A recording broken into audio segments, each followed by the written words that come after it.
Sering.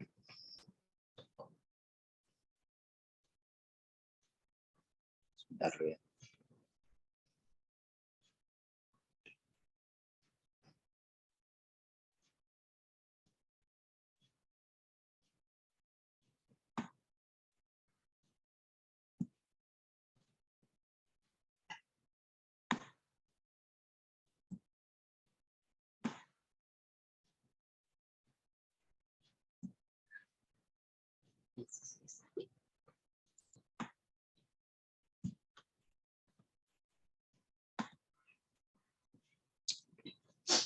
Oke, selamat malam Bapak Ibu dan saudaraku sekalian. Suara saya terdengar? Jelas, Pak. Jelas. Oke, terima kasih. Pada kesempatan ini saya akan membawakan sebagaimana yang sudah dibagikan, yaitu sebentar.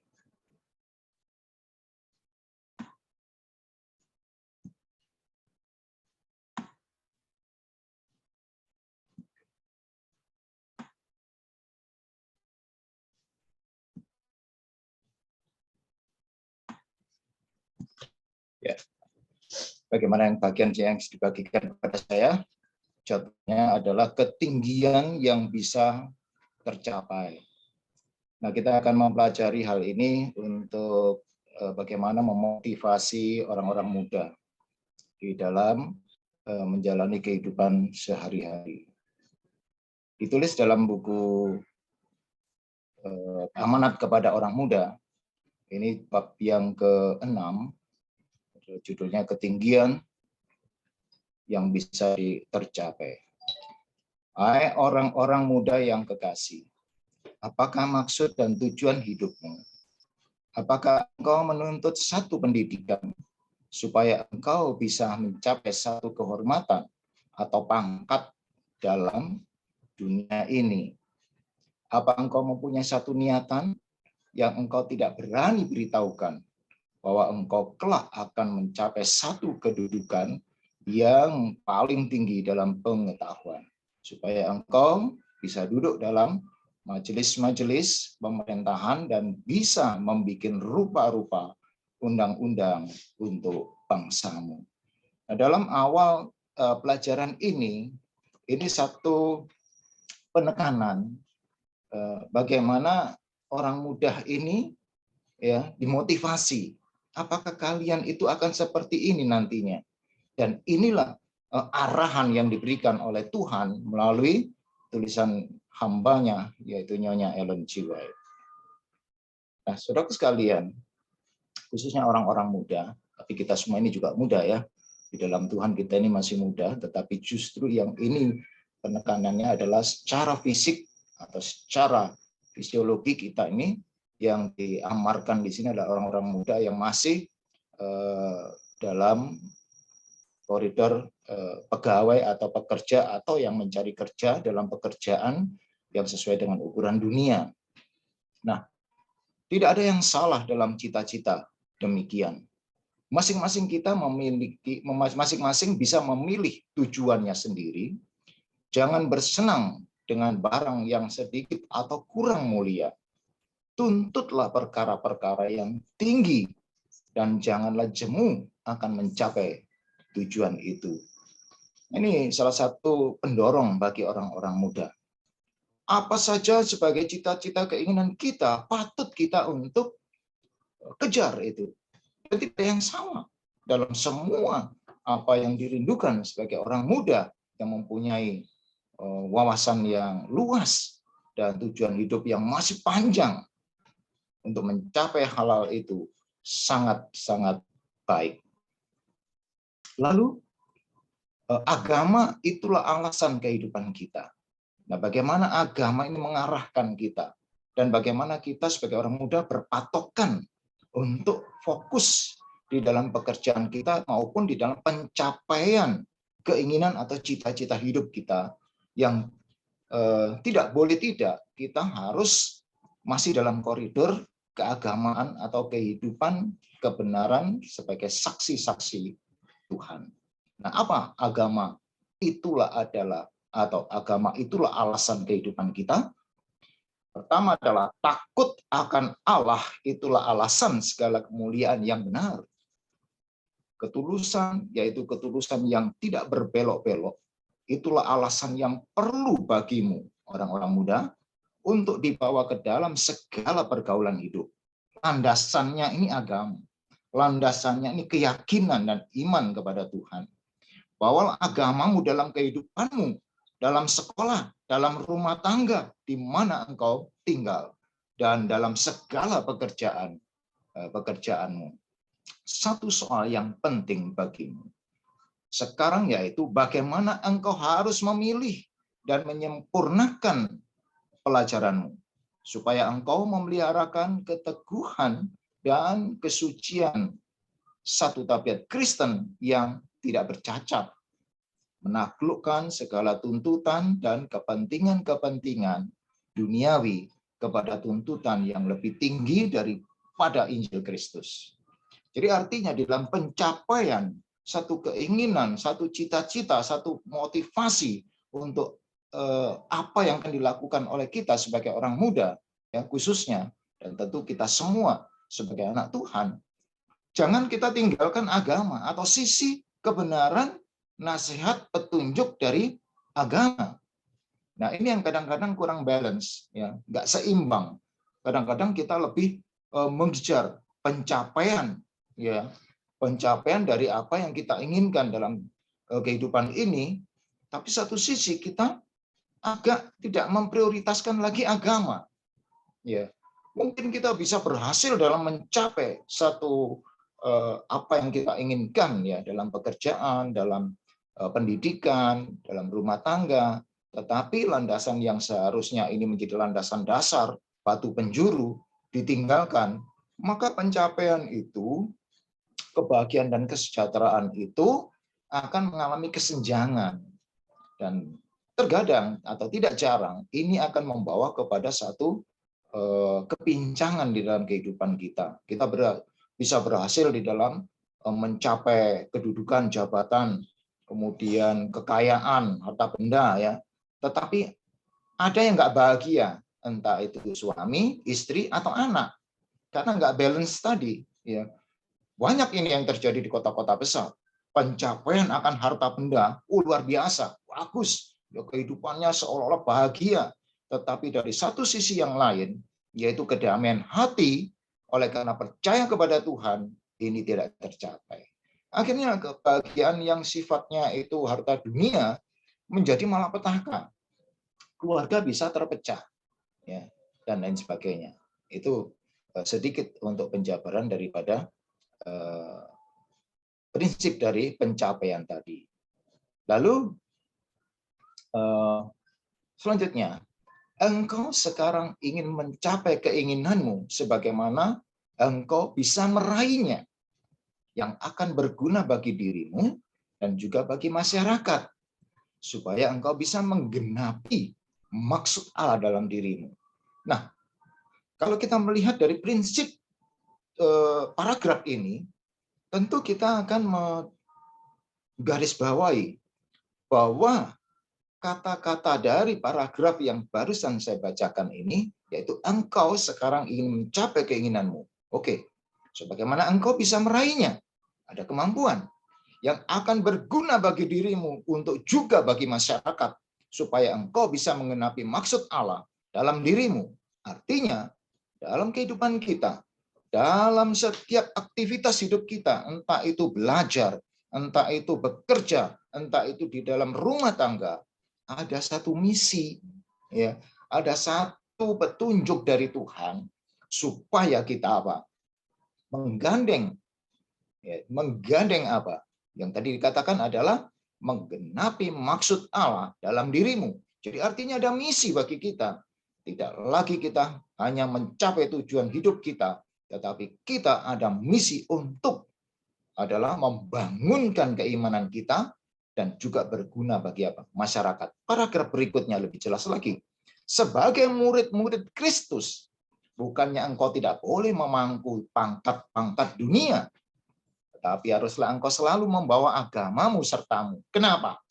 Ini pertanyaannya. Ya, dalam tulisan ini kan hanya dituliskan demikian. Lalu apa akibatnya? Kenapa harus menggandeng ini, yaitu agama ini? Ya, kita lanjut. Di dalam kehidupan kita ini, saudara, pekerjaan apa saja yang bisa engkau kerjakan. Ya. Jangan engkau berpikir, atau pekerjaan apa saja engkau bisa kerjakan. Jangan engkau berpikir bahwa engkau tidak bisa maju dalam pekerjaan itu dengan tidak mengorbankan asas hidupmu. Artinya perubahan mindset. Ya. Kadang-kadang kita mau melakukan pekerjaan, ya, apa saja yang kita kerjakan, kemudian berpikir, aku ini nggak bisa, kurang aku ada kemampuan untuk bisa melakukan kerjaan itu. Ya, aduh, nanti begini, nanti begitu. Akhirnya apa? Kita dirundung oleh kesusahan kita sendiri yang belum maju berperang, sudah takluk dengan kekhawatiran kita. Nah, kalau mindset ini diubah, changing mindset ini, maka kita mempunyai dorongan. Apa sih yang tidak bisa dilakukan oleh Tuhan untuk kita? Nah, karena itu tadi di awal tadi, kita perlu menggandeng agama, keyakinan kita, dan mengutamakan Tuhan dalam hidup kita. Maka segala sesuatu, tidak ada sesuatu yang mustahil terjadi dalam kehidupan kita. Jangan engkau berpikir bahwa engkau tidak bisa maju dalam pekerjaan itu dengan tidak mengorbankan asas hidupmu. Ya, artinya adalah kita boleh maju, ya, tetapi jangan menjual harga diri. Jangan menjual agama kita, ya, oleh karena iming-iming kemajuan di dalam kehidupan duniawi. Nah, kita akan lihat lebih lanjut apa sih maksudnya. Saudaraku sekalian, kewajiban yang mulia. Engkau bisa mencapai tiap-tiap ketinggian yang telah engkau pilih.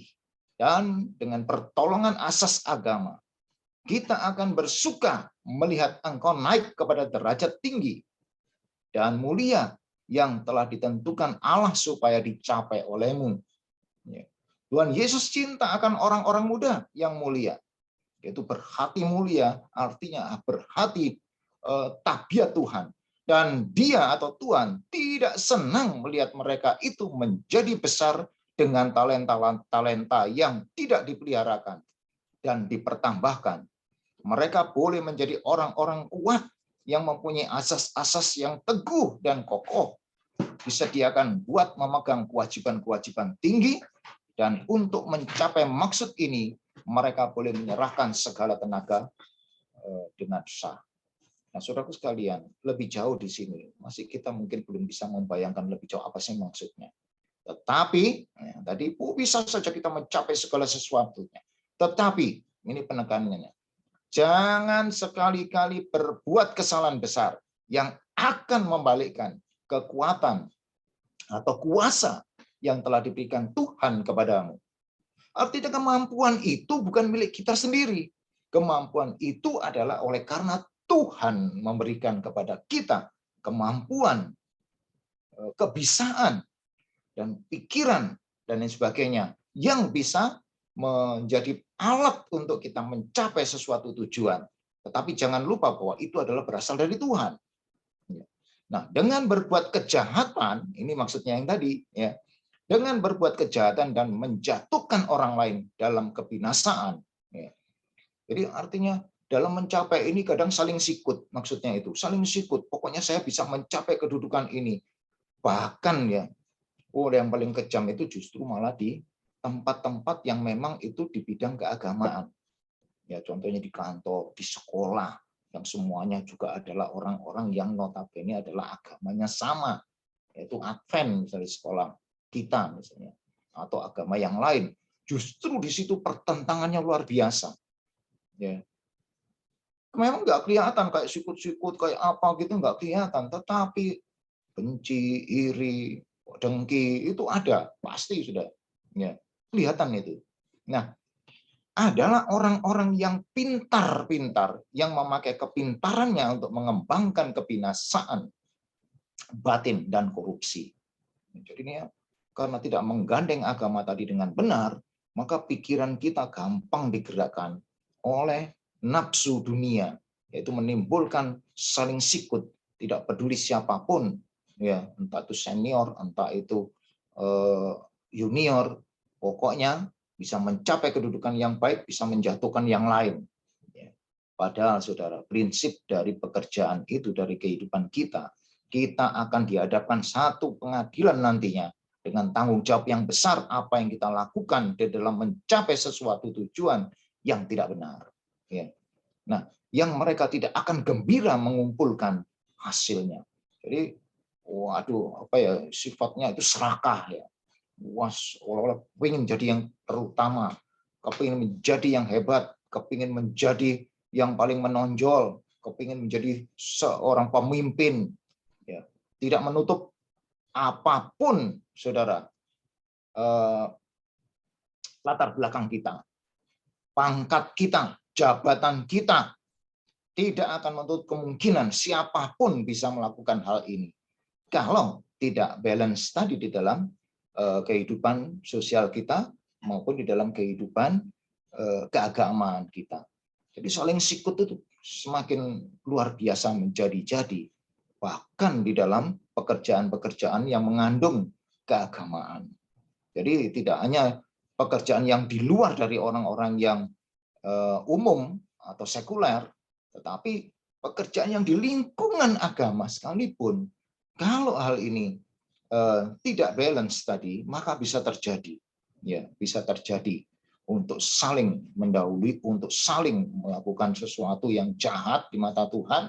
Yang penting aku bisa menduduki satu jabatan, yang penting bayaranku besar, yang penting aku nyaman, dan mengorbankan yang lain. Adalah satu perkara yang hebat, menggunakan kecakapan yang Allah berikan untuk menyebar kesusahan dan kebinasaan. Gantinya menjadi berkat untuk masyarakat. Saya sering ya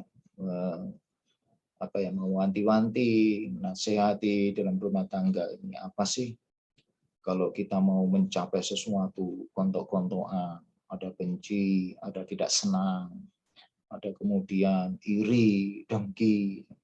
Saya sudah pensiun ini, saudara. Saya ini diperlakukan kayak apa saja, saya hanya satu punya keyakinan, ya, bahwa itu diizinkan oleh Tuhan. Kalau kita sudah melakukan segala sesuatunya dengan baik dan benar, kita sudah berdoa, kita sudah serahkan, masih terjadi sesuatu, ya kita serahkan kepada Tuhan. Ya, bukan berarti bodoh, kalau ya harus begini. Saudara sekalian, Tuhan itu nggak pernah tidur. Apapun yang terjadi di dunia ini, Tuhan tahu. Ya, Tuhan tahu betul. Dan kalau itu terjadi, Tuhan izinkan terjadi. Bagian kita apa? Berdoa kepada Tuhan, sampaikan bahwa hal-hal itu terjadi dalam kehidupan kita. Saat dan detik yang sama, Tuhan bisa merubah keadaan itu. Kalau itu tidak bisa berubah, ya berarti apa? Tuhan mengizinkan kita untuk apa?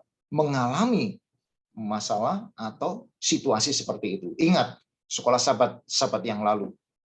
Waduh, terjadi sesuatu yang tidak mengenakan, membuat kita sakit, membuat kita benci, membuat kita marah, membuat kita mempertanyakan Tuhan. Tapi seolah-olah Tuhan itu nggak ada. Akhirnya kita berpikiran, Tuhan, pada saat saya menderita itu di mana Engkau? Sampai pertanyaan itu keluar.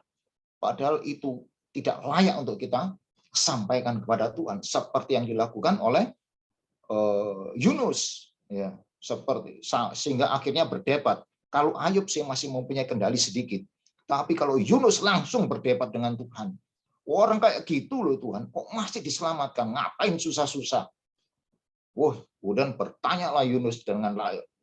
Sampai detail sekali. Dan Tuhan katakan, memang pada waktu aku menciptakan dunia ini, di mana kamu? Ya. Dan diperjelas semuanya itu sampai juga di Ayub ya. Juga disampaikan hal itu oleh Tuhan. Gak bisa ngomong pada akhirnya. Artinya apa? Apapun yang terjadi dalam diri kita, saudara, kalau kita sudah menjalankan kehidupan yang sesuai dengan tabiat atau norma-norma kehidupan dunia maupun kehidupan norma-norma kehidupan keagamaan kita. Dan itu terjadi, sekolah sahabat yang lalu menjelaskan, Tuhan mengizinkan itu terjadi. Untuk apa? Ya, untuk membangunkan bahwa kita ini membutuhkan Tuhan dalam hidup kita ini. Supaya kita tetap bergantung kepada Tuhan. Dan ketika kita bergantung kepada Tuhan, tidak selalu langsung lepas dari permasalahannya. Bahkan sampai mati kadang-kadang belum tercapai apa yang kita inginkan. Ya kan? Nah, artinya apa? Ya semua itu di tangan Tuhan. Sekarang kalau saudara mau mendebat itu, Tuhan Yesus ini loh, apa lepas dari penderitaannya sampai mati di atas kayu salib hanya oleh karena gara-gara membawa dosa kita dan dosa umat manusia, seluruh kehidupan yang ada di dunia ini dibawa oleh Tuhan Yesus. Akhirnya adalah hukum dosa adalah maut dan mati yang harus terjadi kepada Tuhan Yesus. Dan ketika dibayar itu, Tuhan katakan, lunas, sudah selesai. Dan itu yang dikatakan oleh Tuhan Yesus karena selesai melaksanakan misinya.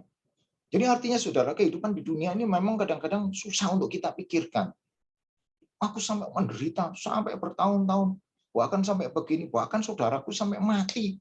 Aku sudah berdoa, enggak selamat-selamat, enggak sembuh-sembuh, dan lain sebagainya.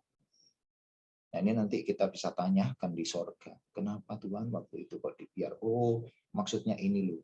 Lalu kalau nanti tak sembuh, tak berikan kehidupan, oh lihat, dia itu akan berbuat jahat, semakin jahat dan semakin jahat yang tidak bisa diterima oleh manusia. Nah, dengan demikian, saudara, itu adalah hak Tuhan untuk menentukan apapun yang terjadi pada nasib kita. Yang terpenting adalah apa? Sesuai dengan norma ketuhanan dan norma-norma yang ada di dalam kehidupan negara dan bangsa. Tuhan menuntut usaha kita, ada kewajiban yang masing-masing boleh tanggung, dan kita bisa mencapai tujuan besar dalam kehidupan kita. Hanya kita harus bertanggung jawab dengan sebenar-benarnya dan melakukan kewajiban ini dengan setia dan teliti. Orang muda dan kita semua yang hadir di dalam forum Zoom ini, inilah semangat yang diberikan oleh Tuhan. Garis-garis yang ditunjukkan oleh Tuhan. Boleh kamu mencapai apapun kedudukan di dunia ini, tetapi jangan lupa bahwa Tuhan ada untuk melihat dan menghitung apa yang kamu lakukan dalam pencapaian itu, apakah benar atau dengan jalan yang salah. Ini yang akan nanti dihadapkan kepada diri kita. Ya, kalau orang yang lain, ya keagamaan yang lain, kita tahu ada satu sekte yang bahwa itu akan kembali kepada kita. Ya, apa istilahnya itu? Karma.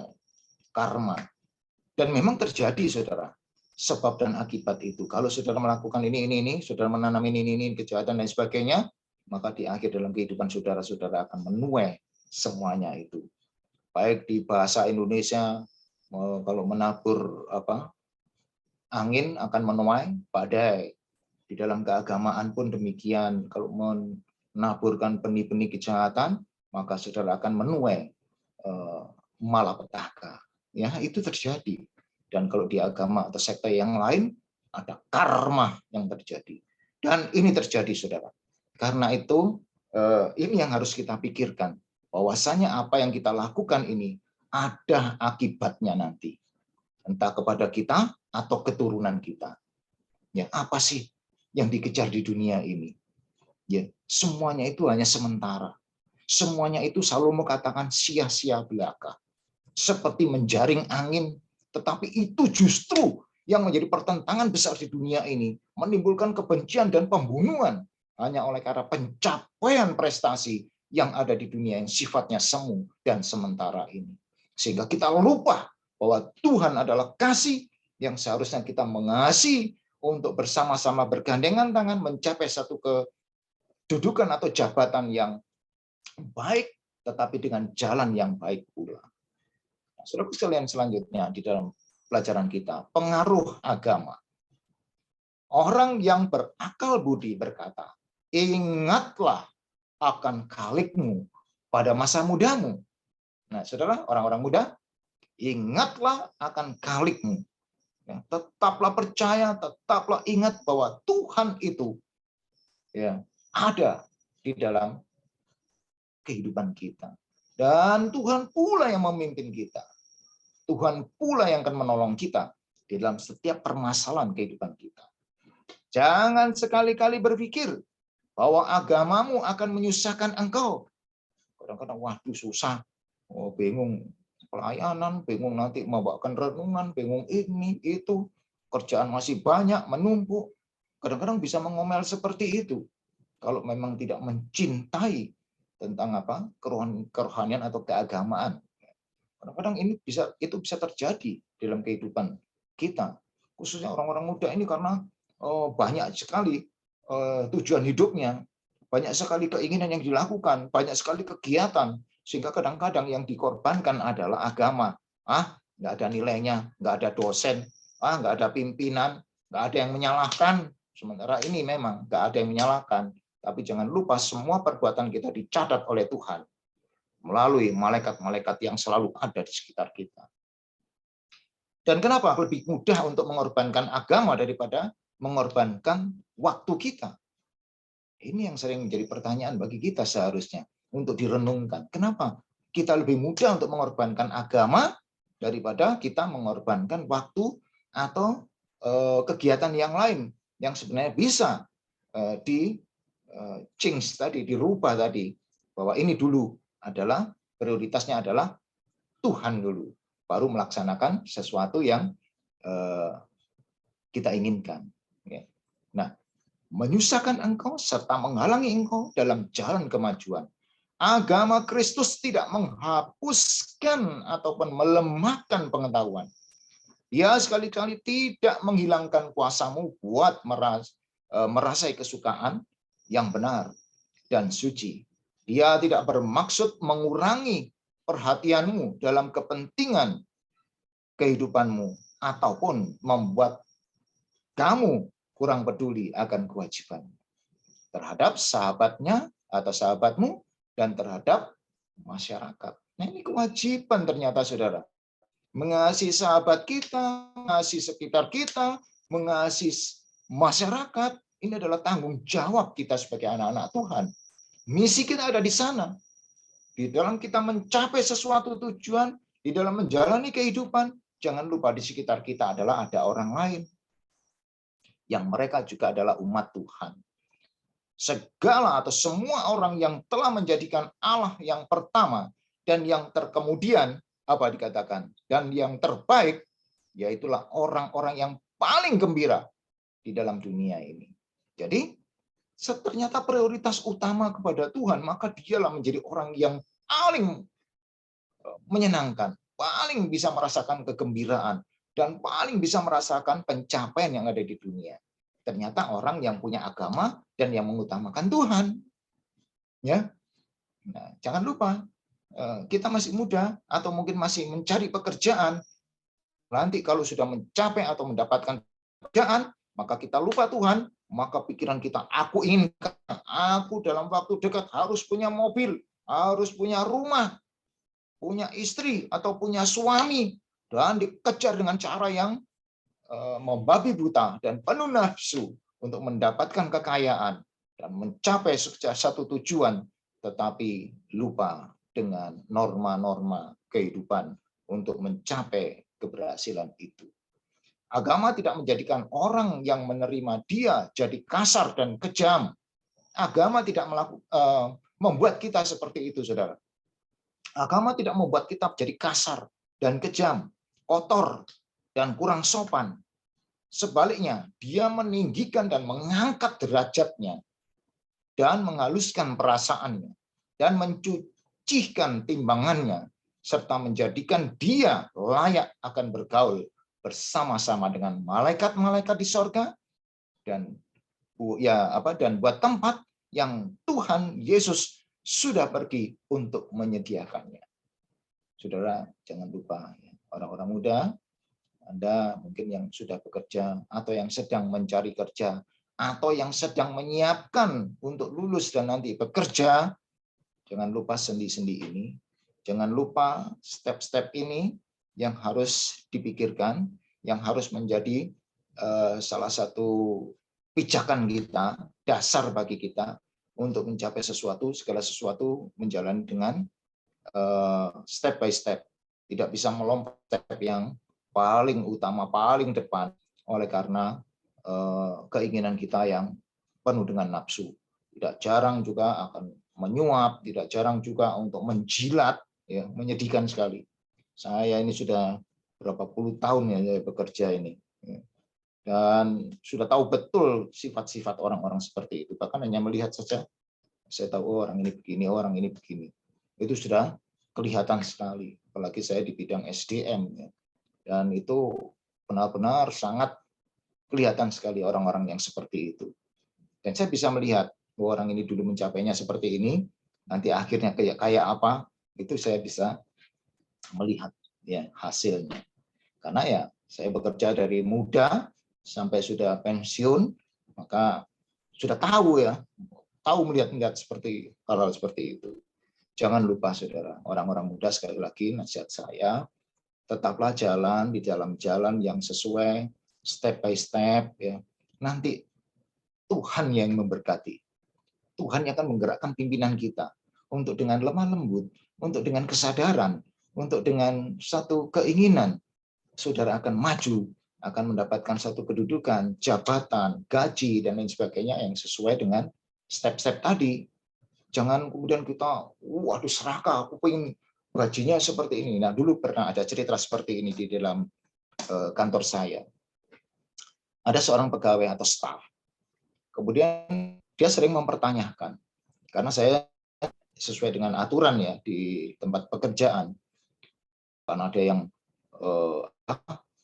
terlambat, kemudian didenda, kemudian kurang mendapatkan fasilitas ya, dan lain sebagainya, seperti pimpinan-pimpinan pada waktu general meeting, pimpinan katakan, kalau Anda ingin mendapatkan satu fasilitas yang baik, yang sesuai dengan keinginan saudara, seperti yang terjadi kepada pimpinan-pimpinan, maka saudara harus mencapai kedudukan seperti pimpinan itu. Wah enak ya, kalau manajer, kalau terlambat nggak apa-apa. Ya, karena tanggung jawabnya besar, saudara. Ya, kalau staf, telat sedikit, ada denda dan sebagainya. Ya karena tanggung jawabnya, karena bebannya sangat berat. Sehingga seorang pimpinan itu fasilitasnya ya ada banyaklah macamnya ya. Nah, untuk mencapai itu kita tidak bisa iri saja, tidak bisa dengki saja, tidak bisa hanya menuntut saja, tapi capailah itu dengan prestasi. Maka saudara akan menduduki sebagai seorang manajer, saudara menjadi seorang pimpinan, saudara akan menjadi seorang yang saudara inginkan dalam kehidupan pekerjaan kita, karena step-step yang sudah kita lakukan dengan benar. Ya, maka tidak salah kita mencapai itu dengan sangat menyenangkan. Ya. Jangan sekali-kali lupa bahwa Yesus salah satu pancaran kesukaan. Dia tidak suka akan kesengsaraan manusia. Ini yang perlu kita catat. Tuhan nggak ingin kita untuk sengsara. Ya, jadi pegawai saja, jadi budak saja, jadi pegawai rendahan saja. Tuhan tidak ingin. Pasti akan dapat mencapai, tapi kan dengan waktu, ya dengan waktu. Nah, melainkan dia suka melihat mereka itu senang dan selamat. Jadi bahagia di dunia, tapi selamat juga di akhirat, istilahnya begitu. Orang-orang Kristen mempunyai banyak sumber-sumber kesukaan, dan mereka bisa bedakan ya, dengan betul segala kesukaan yang halal dan baik. Mereka boleh bersuka-suka dalam segala permainan yang tidak akan mencabulkan pikiran atau merendahkan jiwa.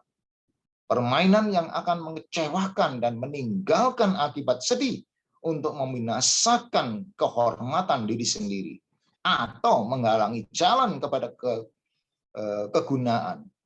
Jikalau mereka bisa bersama-sama dengan Tuhan Yesus serta memeliharakan roh permintaan doa, maka mereka akan selamat. Ya, ini pencapaian yang seharusnya sesuai dengan keinginan kita tentunya. Nah, penata layanan kita akan talenta-talenta. Jadi talent-talent ini sudah diberikan oleh Tuhan kepada kita. tidak hanya kebetulan, saudara, tapi oleh karena Tuhan sudah menata talent-talent yang dipercayakan bahwa saudara mampu untuk melakukan talent itu atau talenta-talenta itu. Tuhan mempercayakan saudara, dan ini harus dilakukan dan dengan penuh tanggung jawab. Ya, tidak kita bangga, kita tidak boleh kita sombong dengan talenta-talenta kita, tapi talenta pun nanti akan dipertanggungjawabkan. Hai sahabat-sahabatku orang muda, takut akan Allah itulah alasan segala kemajuan. Dialah permulaan akal budi.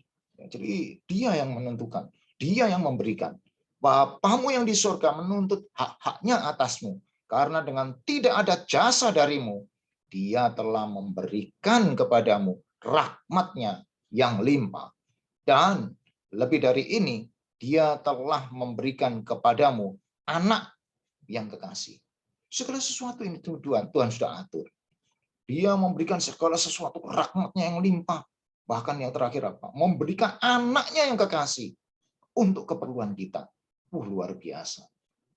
Ada orang oknum yang sebaik itu kecuali Allah Bapa di surga yang mengorbankan anaknya hanya untuk kita.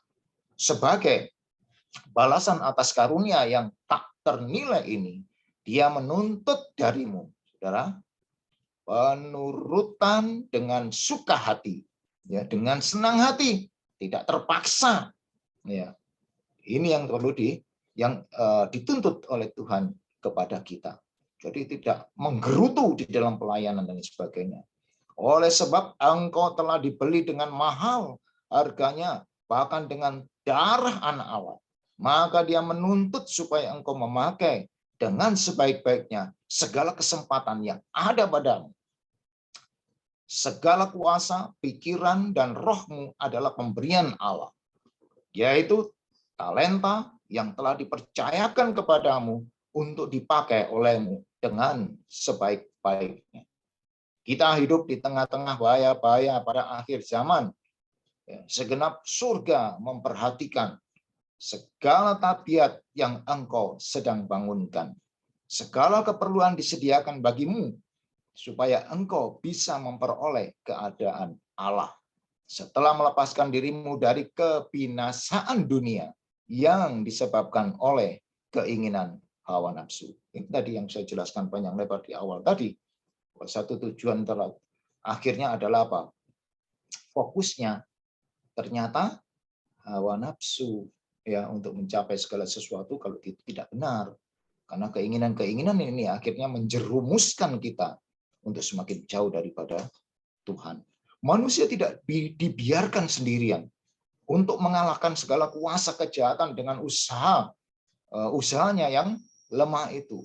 Jadi tidak dibiarkan saudara kita untuk mengalami suatu kesulitan itu. Tuhan apa dikatakan? Pertolongan selalu dekat dan akan diberikan pada tiap-tiap jiwa yang rindu padanya dengan sebenar-benarnya. Malaikat-malaikat Allah yang turun naik di atas tangga yang dilihat oleh Yakub dalam mimpinya, malaikat yang sama ini akan menolong tiap-tiap jiwa yang hendak naik ke surga yang paling tinggi. Mereka melindungi umat Allah dan selalu mengamat-amati bagaimana tiap-tiap langkah diperbuat. Segala orang yang mendaki jalan yang terang itu akan mendapat upah. Mereka akan masuk dalam kesukaan Tuhannya. Fundamental of Christian Education, halaman 82-86. Satu tujuan tinggi untuk dicapai. Akhirnya, saudara, satu tujuan tinggi untuk dicapai. Sebagaimana gambar di samping itu, bagaimana mencapai satu ketinggian, bagaimana mencapai satu puncak itu. Apa yang perlu dilakukan? Cita-cita Allah bagi anak-anaknya lebih tinggi dari pikiran manusia yang paling tinggi. Di hadapan si pelajar itu selalu terbuka jalan kemajuan yang terus-menerus. Dia mempunyai satu tujuan untuk dicapai. Dan satu derajat untuk dituntut, di mana termasuk segala kebaikan, kesucian, dan kemuliaan. Dia akan maju secepat bisa dan sejauh-jauhnya mungkin dalam tiap-tiap cabang pengetahuan yang benar. Akan tetapi usahanya akan ditujukan kepada tujuan-tujuan yang kedudukannya sebegitu banyak lebih tinggi dari kepentingan untuk dirinya sendiri dan yang duniawi itu. Sama seperti langit memang lebih tinggi daripada bumi. Education halaman 18 dan 19. Saluran-saluran rahmat Allah. Nah, ketika sudah step-step tadi sudah disampaikan, lalu apa salurannya? Nah, saluran-saluran rahmat Allah yang akan diberikan kepada kita adalah satu kesempatan bagi tiap-tiap jiwa akan menjadi saluran yang hidup oleh siapa Tuhan Allah bisa menyampaikan kepada dunia kekayaan rahmat-Nya, yaitu kelimpahan kekayaan Kristus. Tiada ada satu perkara yang Tuhan Yesus begitu ingin sebagai alat yang mau menunjukkan roh dan tabiatnya kepada seluruh manusia dalam dunia. Tidak ada satu barang di dunia yang begitu menarik seperti kecintaan juru selamat oleh manusia. Segenap surga menantikan saluran-saluran dari mana bisa dicurahkannya minyak kesucian untuk menjadi kesukaan dan berkat dalam hati manusia. Christ Object Lesson halaman 419. Nah, saudaraku sekalian, pelajaran ini begitu penting bagi kita. Artinya, bila mana kita melakukan segala sesuatu, melakukan pekerjaan dan cita-cita kita, jangan lupa, landasan dasarnya adalah kebenaran Tuhan. Firman Tuhan harus yang terutama, yang akan memberikan nasihat dan petunjuk bagi kita untuk melakukan sesuatu, ini benar atau salah. Itu parameternya, ukurannya adalah kebenaran Tuhan. Firman Tuhan yang kita sudah pelajari, yang kita ketahui, dan yang kita imani. Kalau ini saudara gandeng, Anda, saudara-saudara, orang-orang muda, Anda akan mendapati senang di dalam pekerjaan itu. Senang dengan tanggung jawab itu. Senang dengan perolehannya. Dan senang pula untuk menikmatinya. Bersama dengan diri dan keluarga. Sanak famili, sahabat, dan kerabat kita. Tuhan memberkati.